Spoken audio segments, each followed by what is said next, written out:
The 2025 Nevada legislative session recently came to a close, and they did pass some bills related to cannabis and cannabis license holders. It is crucial as a cannabis license holder to understand what changes occurred so that you can continue to operate your business in compliance. This video will cover 7 of the bills passed by the legislature in the 2025 session relating to cannabis. The first bill, Senate Bill 25, took effect May 28th of 2025. And for cannabis establishments, the important thing to know is that it allows the fire marshal to regulate cannabis production facilities now, in addition to the other agencies that inspect and regulate facilities. The next bill is Senate Bill 41, or as people often refer to it as the Cannabis Tax Permit Bill. It took effect May 30th, 2025. This bill was proposed by the Department of Taxation, and it creates a new tax permit, a permit that's required by all cannabis license holders.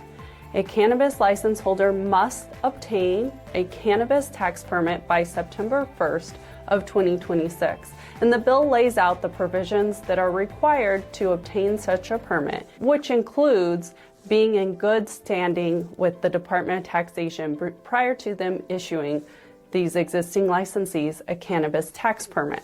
Moving on to Senate Bill 168, which took effect June 6th of 2025. Senate Bill 168 was often referred to as the administrative hold bill because it outlined very specific processes and procedures that the CCB must follow when placing admin holds. In addition to addressing admin holds, SB 168 also has definitional changes for cultivation and production facilities, expand what their operations are. SB 168 also changed the packaging size limitations, increasing those. Please keep in mind that with these increases, this bill is now in effect. You can begin acting on those packaging increases. However, you may need to obtain new packaging approvals or new menu item approvals from the Cannabis Compliance Board before you can increase your packaging sizes. In addition, 168 also had some cleanup language for packaging and labeling. Basically, that if something appears on the package, it does not also need to be on the label. For instance, if there's a warning, keep out of reach of children. If it's on the package, it doesn't also need to be on the label. The next bill is Assembly Bill 76. This bill went into effect June 10th of 2025.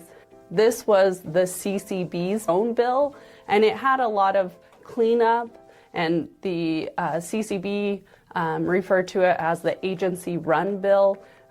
It also, like SB 168, removed seeds from the definition of usable cannabis. It also, like SB 168, increased the packaging size limitations. And in addition, one thing that you may want to be aware of is it defined and moved things around as to what is deemed confidential when submitted to the CCB and what is not confidential when submitted to the CCB. The previous bills have already gone into effect, but a lot of them will require regulation changes by the Cannabis Compliance Board. Either the current regulations in effect conflict with now what the statute says because of these changes, or there are not regulations pertaining to the things that were covered.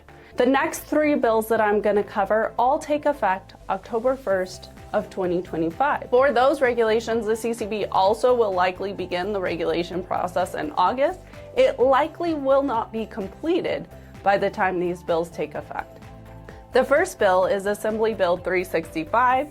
It doesn't really affect the cannabis establishments, but the University of Nevada, Reno no longer has to conduct its cannabis research program in the medical use of cannabis. Another bill that takes effect October 1st, 2025 is Senate Bill 157, often referred to as the lot size bill. This bill increases the lot size. For instance, for usable flower, the lot size for testing currently is at 5 pounds of flower, and it increases it up to 15 pounds. But the CCB is mandated to adopt regulations related to the testing, lot size, and sampling of cannabis at cultivation facilities. In addition to increasing lot sizes, another important thing that the bill did is that it mandates that the CCB create regulations related to investigating unlicensed cannabis activities.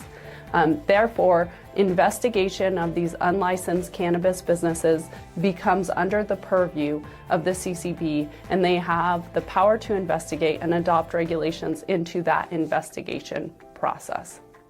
Lastly, Assembly Bill 504 also takes effect October 1st, 2025. This is related to hemp-derived products and businesses selling hemp-derived intoxicating products intended for human consumption.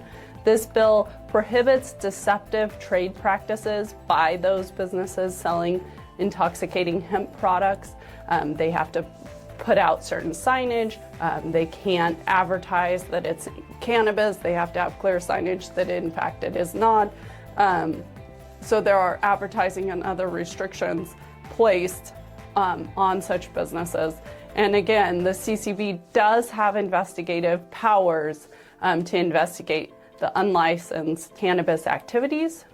So if they're operating outside those restrictions, once they go into effect, the Cannabis Compliance Board can investigate those. This video is not a comprehensive overview. It's meant to be highlights and things that could impact your operations today and in the coming months with these legislative changes. I would strongly encourage you to review the bills, ask questions, review the longer summaries of what the legislative changes are, and keep up to date with reminders and emails from my office or other parties about the regulation changes that are forthcoming. Thank you for watching this. Please, if you have questions about what the legislative changes are, do not hesitate to reach out. As indicated at the very beginning of this, staying current and being aware of what changes have been implemented is important to ensure compliance for your cannabis license. Thank you for listening and have a great day.